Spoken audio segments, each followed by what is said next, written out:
Assalamualaikum warahmatullahi wabarakatuh. Halo teman-teman, di video kali ini coba kita bahas saham SKT ya, yang terancam delisting 24% saham retail nyangkut ya. Jadi ini jadi pelajaran yang berharga ya buat investor atau retail khususnya ya. Kalau investor besar mungkin ya mereka ada juga ya yang nyangkut ya. Cuman kan mereka kan dananya cukup besar ya. Jadi mungkin tak terasa ya.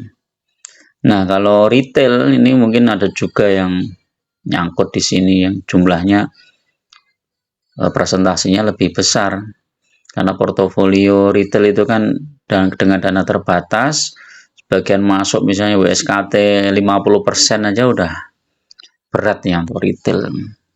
Jadi sebagai retail itu kita harus benar-benar hati-hati teman-teman.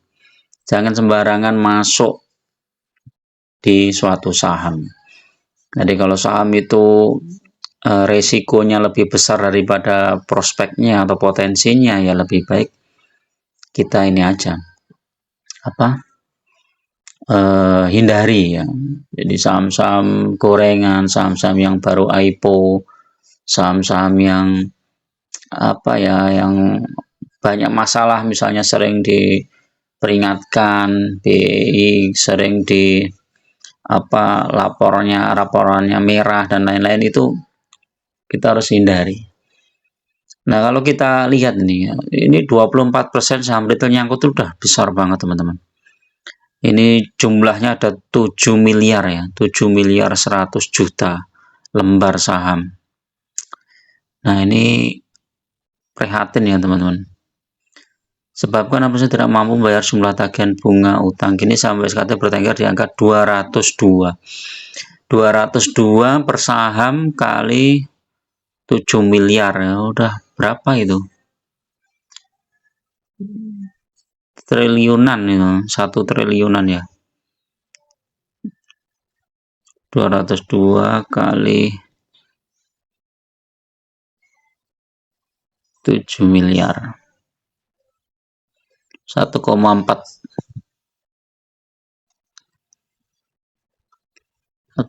triliun ya. Sayang banget. Dan ini WSKT ini kan sebenarnya tanda-tandanya sudah muncul ya teman-teman, banyak. Misalnya tiba-tiba utangnya numpuk banyak, kemudian banyak masalah lah, yang proyek-proyek yang gagal bayar dan lain-lain. Nah, ini ada apa nih? VWCT. Ini tahu berapa dia mulai suspensi nih? Ini ya. Nih dari 1.200 nih, 5 tahun yang lalu harganya 1.200. Kemudian sempat turun di 500 nih di tahun 2020. Ini kan udah ada tanda-tandanya nih teman-teman. Nah, ini dari 2020, 2021 ini kan terus seperti ini kan ada tanda-tandanya, misalnya laporan keuangannya negatif, rugi terus. Ini kan coba lihat 2020 negatif, 2021 negatif, 2022 negatif, 2023 negatif. Laporan keuangannya negatif itu hati-hati, net profit negatif. Utangnya ini 1.590%, lebih besar dari utang perbankan ini kan, padahal perusahaan konstruksi ya. Ini bahaya ya, dan ini jadi pelajaran ya bagi kita ya. Kalau bisa pegang saham itu yang bikin hati kita tenang, jangan tergiur dengan rumor, isu dan lain-lain. Justru kalau suatu saham itu kok dirumorkan macam-macam, itu kan hati-hati. Wah, ini saham ini mau ke puncak gitu, udah hati-hati itu. Bisa jadi memang saham itu digoreng, nanti kalau sudah tinggi gorengannya ya ini baru dijual habis-habisan. Kalau ada contoh dulu itu apa ya, coba Bumi itu dulu pernah disuspend ya. Bumi itu pernah disuspend tahun berapa? Ini tahun 2020 sampai 2021. Ini 1 tahun disuspend, habis itu naik tinggi. Ini saham Bumi ini jangan salah teman-teman, ini sempat nyentuh 8.000 nih berapa tahun yang lalu. Sekarang tinggal segini. Lebih baik saham-saham yang seperti ini dihindari ya, saham-saham yang nggak jelas lah. Apalagi sahamnya tuh rugi ya. Kalau saham-saham yang bagus, yang jelas profit, terus tumbuhnya juga bagus ya kita tenang. Ya kayak sama Adaro misalnya ini mungkin nggak dia ke 50 rupiah ya, kayaknya kemungkinannya kecil ya. Bahkan saat krisis saja dia cuma 645 dari 1.700 ke 645. Dan setelah itu melejit sampai 4.000 ya, sekarang sudah 2.870 ya. Ini masih berpotensi naik lagi. Nah, saham-saham seperti ini kan lebih baik kita pegang ya.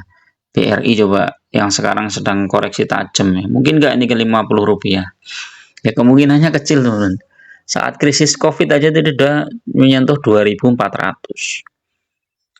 Terus labanya juga ada, pertumbuhannya bagus, net profitnya bagus. Nah ini kalau yang pegang BRI di harga pucuk ya mungkin ini turun ya dia dari 6.400, misalnya dia baru masuk di 6.400, sekarang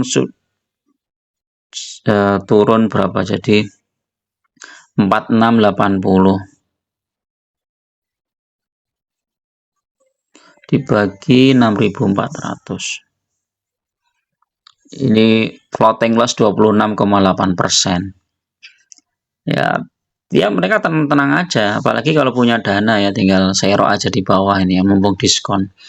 Kalau kita lihat 3 tahunan dia masih naik, 5 tahun juga masih naik. Nah, terendah di 2.400. Terus dia ada dividen rutin yang dibagikan, yang minimal dapat dividen. Jadi lebih baik kita pilih saham-saham yang fundamentalnya bagus, profitnya ada, laporan keuangannya di laporan keuangan, terus potensi kedepannya juga bagus. Syukur-syukur bagi dividen yang besar ya, PTBA ini kemarin kan bagi dividen cukup besar. Nah, ini kan PTBA tahun kemarin 1094, terus tahun ini belum ya, belum muncul di sini ya, mungkin Senin ini. Ini harusnya sudah, kalau nggak salah kemarin tuh berapa ya? Ini 397 dividennya. Kita punya 1000 lot ya, tinggal kalikan 100.000, udah lumayan. Jadi untuk pelajaran aja teman-teman. Jadi hindari saham-saham yang seperti itu. Misalnya kita lihat saham brand lah ya. Saham brand itu kan digoreng luar biasa ini. Ya monggo lah, terserah teman-teman kalau mau masih ikut-ikutan seperti ini ya. Ini dari 970 misalkan udah 9.000, ini udah naik 10 kali lipat ya dalam waktu 1 tahun, bayangkan. Saham yang naik 10 kali lipat. PBV-nya ini tinggi banget, PAR-nya juga tinggi. Transaksinya berapa ini? Turnover-nya 125 miliar.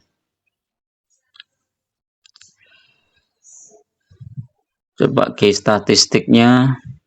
Nah, net profitnya biasa-biasa aja, net profit cuma 457 miliar. Nah, ini saham-saham seperti ini ya kita hati-hati ya. Ada juga nih apa ya? FWCT ini ya. FWCT. Kalau ini sih masih positif ya, masih positif. IPS-nya juga masih positif. Ya, masih lumayan lah. Cuman ini kan labanya 20 miliar, dividennya nggak ada, utangnya sudah 100%. Nah, ini saham-saham seperti ini kalau saya nggak berani. Walaupun dia masih positif. Ini lihat, nah ini fluktuatif banget sahamnya nih. Dari 67 tiba-tiba naik 152, sekarang ke 135. Ya PBV-nya masih kecil, PAR-nya juga masih kecil. Kalau nggak tahu betul ya ini prospeknya saham, kalau teman-teman bukan apa ya, nggak tahu informasi dari orang dalam. Nah, ini kalau seperti ini saya nggak berani, teman-teman. Karena masih belum stabil ya. Dividennya juga nggak ada. Jadi praktis ini apa yang menyebabkan naik turunnya saham ini kan kita nggak jelas. Apa ini yang naik? April ini tiba-tiba naik sampai hampir tiga kali lipat. Ini apa? Apakah pendapatannya naik tiga kali lipat? Nah, ya pendapatannya jadi positif itu ya mungkin ya dari minus 7 jadi 11 ya, terus naik tiga kali lipat. Ya, itu bisa saja. Jadi intinya kita pegang saham itu harus memperhatikan resikonya, teman-teman.